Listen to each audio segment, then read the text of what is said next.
කොහමද ඉතින් ඔන්න ඉතින් අපි යන ගමන් ලස්සන දොඩම් වගාවක් අහු වුණා නේ මේ ජම්බෝල වෙන්නේ නැතිනේ ජම්බෝල නේ ගෙදරකනේ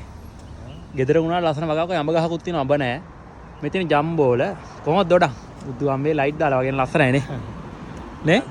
ලංකාවේ තිබ්බනම් එහෙම ගහත් නැති වෙන කඩන් යන්නේ මෙහෙ අතර මෙහෙම අත තියන්නේ නැහැ සාමාන්‍යයෙන් අපි තමයි මේ මෙහෙ කැඩුවත් කරන්නේ නේවා නේ අපිට කඩන්නේ අපි කඩන්නේ මෙහෙ කැඩුවත් අපි තමයි කඩන්නේ ඉතින් මේ දරුත් මේ දොඩංගඩියක් කෑවතනින් කඩාගෙන මාර රහයි අතරම සමහර ඒවා පැණිම පැන රහයි සමහර දොඩ මේ අර රතු පාටේ අර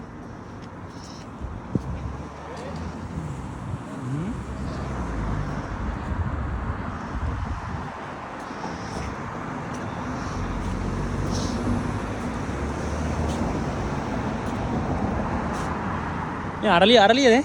අරලිය රතු අරලිය වගේ මල් නම් පිපිලා නැහැ මල් නැහැ අරලිය జాතියක් තමයි එතනක් තියෙනවා දොඩ